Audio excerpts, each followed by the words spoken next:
Le CRIP, c'est un centre de ressources qui travaille exclusivement avec l'industrie. On cherche à travailler sur le caractère fonctionnel et émotionnel du produit. Localement, dans une filière industrielle, on n'a pas le droit de s'endormir parce qu'il y a proximité et bonne connaissance entre l'ensemble d'un réseau d'entreprises. Cela ne suffit plus aujourd'hui.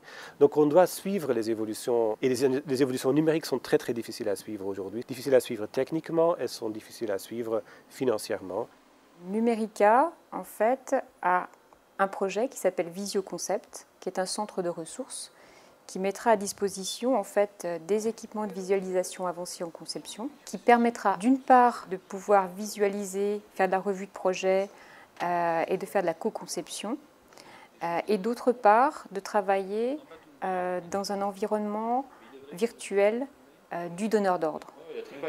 La station de CAO, c'est un outil qui est adapté au travail individuel, mais pas du tout au travail collectif. On va commencer par ça. Salpico, c'est l'installation aujourd'hui expérimentale de l'équipe de recherche. On peut se représenter l'installation qu'on devra avoir dans Visioconcept, hein, le CAD-wall, le grand mur CAO, comme une projection, enfin un autre niveau dans cette même démarche. J'avais la station individuelle, j'ai la table de travail, et au-delà, je pourrais avoir un modèle projeté en très grand, toujours avec cette volonté de permettre à plusieurs personnes de venir discuter, coopérer et interagir sur le modèle.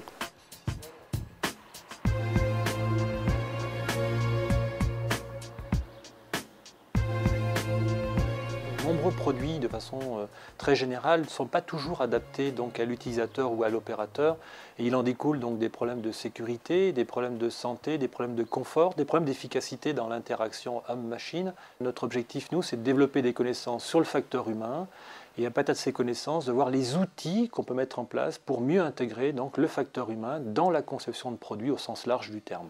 On s'est rendu compte que sur 50 recommandations, il y en a une à peine qui est respectée. Elles ne sont pas respectées parce qu'on ne parle pas le langage de l'ingénieur. En tous les cas, pas suffisamment, ou on n'utilise pas les mêmes outils.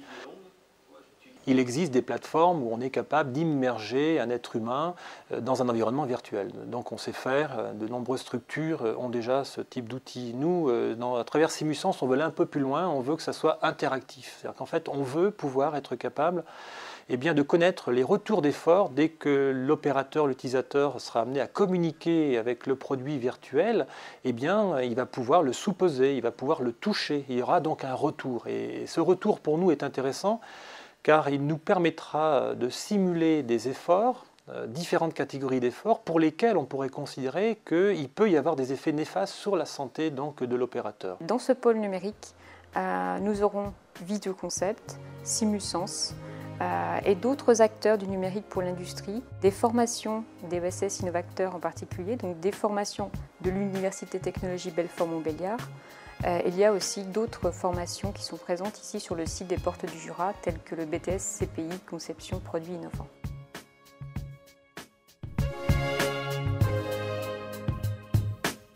Numérica, c'est un environnement particulièrement privilégié pour les entreprises. Au cœur de l'Europe, à côté de la Suisse et de l'Allemagne, des infrastructures de télécommunications dédiées, un réseau à très haut débit, un marché potentiel très important avec des entreprises numériques et des entreprises industrielles qui gravitent autour de Peugeot, PSA, Citroën, d'Alstom. Donc tout cela constitue un environnement particulièrement privilégié pour accueillir les entreprises sur notre territoire, faire en sorte qu'elles s'y sentent bien et qu'elles s'y développent.